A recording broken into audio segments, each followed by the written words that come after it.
We have discussed that in order for two triangles to be congruent, they have all congruent sides and all congruent angles.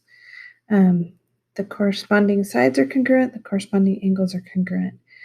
In this section, we're going to ask ourselves what's the minimum information required to claim that triangles are congruent to each other? What's that minimum information that is necessary? I want you to think about that for just a moment, and maybe challenge yourself to answer this question and draw some pictures here to support your thinking. So go ahead and pause the video and maybe spend 2 or 3 minutes just thinking about this and maybe draw a couple pictures. We're going to identify several of the ways that we can use to find out whether or not triangles are congruent. And this is our side angle side congruence criterion theorem. Of course, I'm highlighting that so that I can easily find it in my packet later.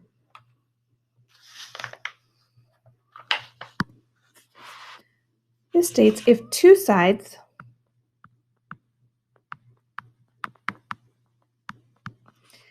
and the included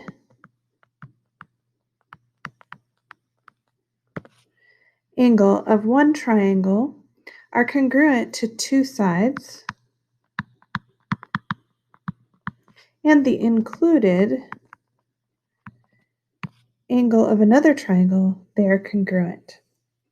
So if we have this side matching up with this side, and this angle, and this angle, and this side, and this side, and the angle is between the two sides, then triangle RST is congruent to triangle XYZ.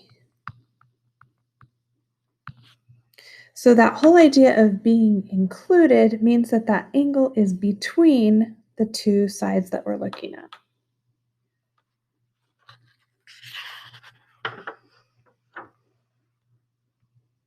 Our next theorem is corresponding parts of congruent triangles are congruent theorem.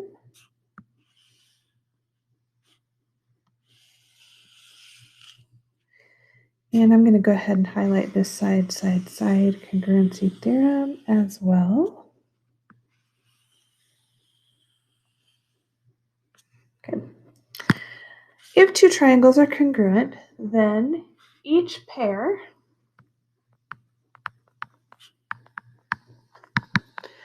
of corresponding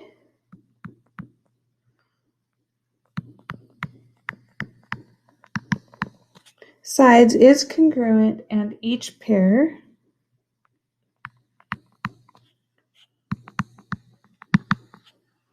of corresponding angles is congruent. So if triangle ABC is congruent to triangle XYZ, then the measure of angle A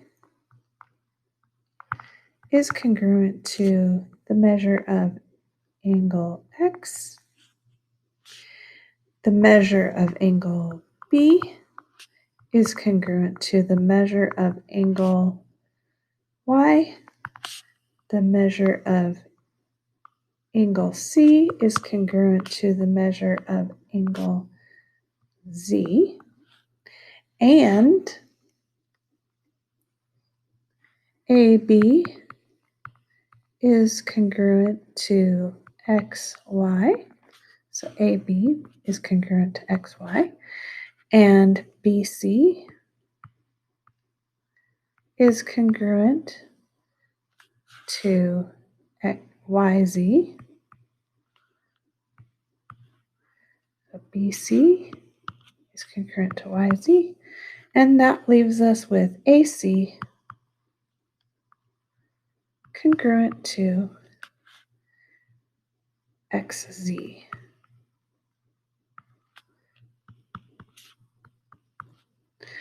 So Nobody wants to write out corresponding parts of congruent triangles are congruent. So we have the CPCTC. You need to memorize that. You will be tested on it, and it will come in handy quite often. So we use this after we know that the triangles are congruent, and then we can determine that the parts are congruent. And then let's go ahead and fill out the side congruence the criterion theorem. And this says if 3 sides of one triangle are congruent to 3 sides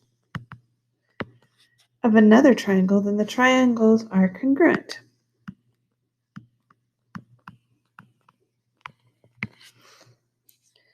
So all 3 sides are congruent, so we know the triangle ABC is congruent to triangle DEF.